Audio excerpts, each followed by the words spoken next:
वजीर फाइनेंस हरीश राव ने कहा कि बीजेपी तेलंगाना हुकूमत को बदनाम करने की कोशिश कर रही है। उन्होंने कहा कि असल मुलजिमीन की गिरफ्तारी के बाद इम्तिहानात खुश असलूबी से जारी हैं। वो जुमेरात को संगारेड्डी जिले के मोगदमपल्ली मंडल में आत्मीय सम्मेलन इजलास के दौरान बोल रहे थे। उन्होंने साबिक वजीर गीता रेड्डी को भी निशाना बनाया और इल्जाम लगाया कि उन्होंने बतौर वजीर खित्ते के लिए कुछ नहीं किया। उन्होंने कहा कि पहले सिर्फ प्राइवेट हॉस्पिटल्स ही सेहत की अच्छी खिदमत फराहम करते थे, लेकिन बीआरएस हुकूमत ने सरकारी अस्पतालों को प्राइवेट और कॉरपोरेट अस्पतालों के बराबर बनाया।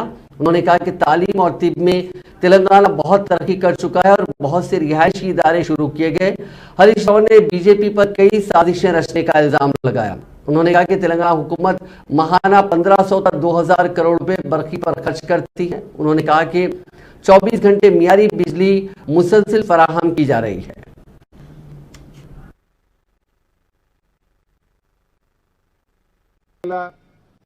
ఇంకెవరికన్నా బాగా అర్థమవుతుందో లేదో కానీ మొగడం పల్లెలకు మాత్రం మన కేసీఆర్ పాలన, మన గులాబీ జెండా పాలన మంచిగా అర్థమవుతుంది.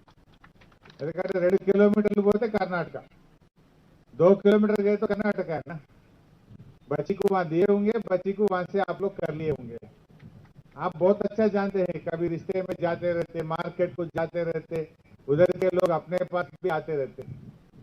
तो आप सब जानते हैं बीआरएस का हुकूमत अच्छा है या डबल इंजन गवर्नमेंट का हुकूमत अच्छा है. అంతేనా కాదా? డబుల్ ఇంజన్ గవర్నమెంట్ మంచిగుందా లేదు మన బీఆర్ఎస్ గులాబీ జెండా గవర్నమెంట్ మంచిగుందా? దేనిలోనన్నా పోటీ ఉందా కర్ణాటకలో మనతోని? 2 కిలోమీటర్ల కర్ణాటక ఉన్నది. ఆసరా పెన్షన్ మనం 2000 ఇస్తున్నాం, ఆడ 600 ఇస్తారు. మనం 24 గంటల కరెంట్ ఇస్తున్నాం, ఆడ 8 గంటల కరెంట్ వస్తుంది. మనం కరెంటు ఫ్రీగా ఇస్తాం, ఆడ మాత్రం హార్స్ పవర్ కింద అని వసూలు చేస్తారు. మనం ఆడపిల్ల పెళ్లికి కళ్యాణ లక్ష్మి ఇస్తాం, 1,00,000 రూపాయలు. కర్ణాటకలో బీజేపీ గవర్నమెంట్ ఉంది, 1 రూపాయి కూడా ఇయ్యదు.